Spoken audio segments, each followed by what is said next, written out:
Morning बच्चों। आज हम देखते हैं अध्याय 3 का आंकड़ों का संकलन। तो आंकड़ों के संकलन में देखते हैं समंकों के प्रकार। समंक मतलब आंकड़ा ही होता है। तो समंक आंकड़ा जो है दो प्रकार के होते हैं, प्राथमिक और द्वितीयक। प्राथमिक समंक और द्वितीयक समंक। इसमें हम देखते हैं प्राथमिक समंक होता क्या है।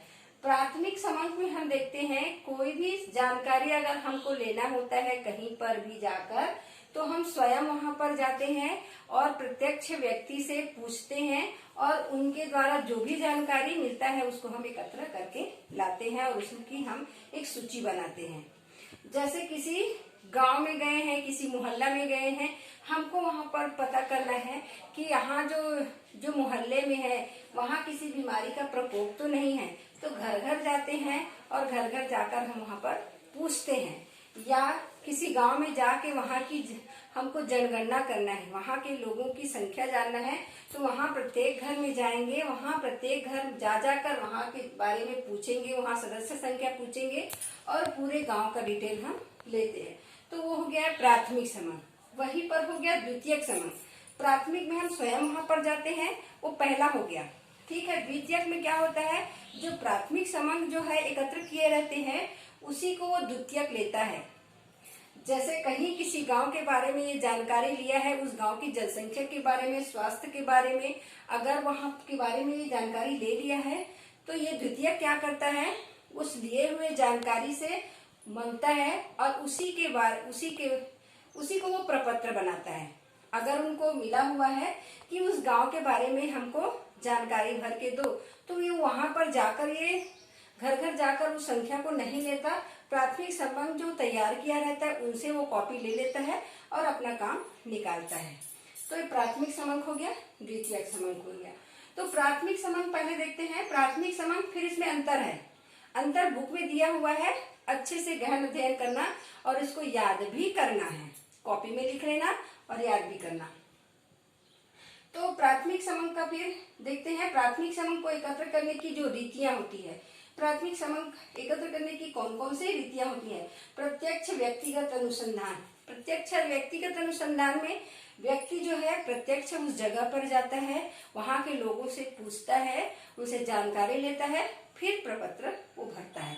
डायरेक्ट उनसे पूछेंगे कि आपके घर में कितने लोग रहते हैं, जनगणना करने गए हैं तो कितने सदस्य रहते हैं, कितने बच्चे हैं, कितने बुजुर्ग हैं, क्या काम करते हैं, कितने लोग रोजगार हैं, कितने लोग बेरोजगार हैं, आपके घर की स्थिति कैसी है, ये सब जानकारी वहां प्रत्यक्ष उसी घर के मुखिया से पूछा जाता है।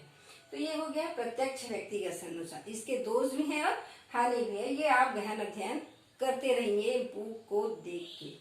अब दूसरा दिया है अप्रत्यक्ष मौखिक अनुसंधान।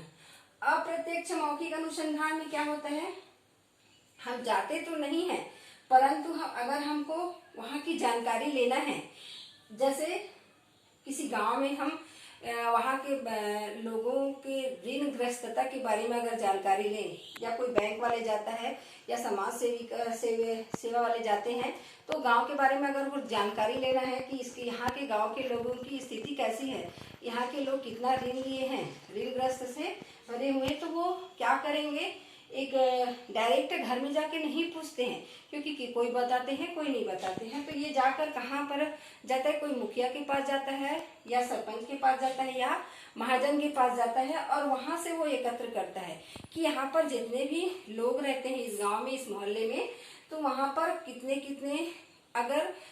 लोग रहते हैं और कौन कौन लोगों में क्या क्या इनके ऋणग्रस्त है, कितना ऋण लिए हुए हैं। तो इसका भी हानि और लाभ है। अब देखते हैं स्थानीय संवाददाताओं द्वारा आंकड़े एकत्रित करना। स्थानीय संवाददाता इसमें क्या करता है, जैसे हम कहीं संवाददाता रखते हैं, वहां पर हमको तुरंत वहां की घटना की जानकारी चाहिए। टीवी में देखते हैं, कहीं से हमको खबर मिलता है और समाचार में बताया जाता है कि वहां पर ये घटनाएं हो गई है, तो वहां पूछा जाता है कि जो वहां प्रत्यक्ष रहते हैं उनसे डायरेक्ट संपर्क करते हैं और पूछते हैं कि वहां की स्थिति हमको पूरा बताओ।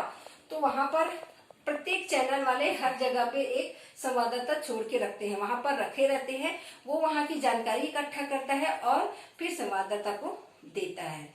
तो वहां पर वो रखा जाता है ताकि वो वहां की पूर्ण जानकारी रखे और हमको बताए। तो स्थानीय संवाददाता वहां पर रखा जाता है और उसको वो एकत्र करके देते हैं। ठीक है। अब चौथा दिया है सूचकों द्वारा प्रश्नावली भरवाना। एक प्रश्नावली तैयार की जाती है और प्रश्नावली तैयार करने के बाद वहां पर सूचकों द्वारा वो प्रश्नावली भरवाते हैं। प्रश्नावली क्या होता है? जैसे किसी के बारे में पूछना रहता है, क्या यहाँ आपके घर में कितने सदस्य हैं? 4 सदस्य, 10 सदस्य, 12 सदस्य, जो भी है, या कुछ भी जानकारी लेना है, हाँ या नहीं, जो भी रहता है, प्रश्नावली बनाते हैं। हाँ नहीं का जवाब उसमें दिया जाता है। 5वां दिया है प्रगणकों द्वारा अनुसूची भरवाना। जो भी प्रश्नावली तैयार किया जाता है इसमें अनुसूची भरवाते हैं वहां पर जाकर।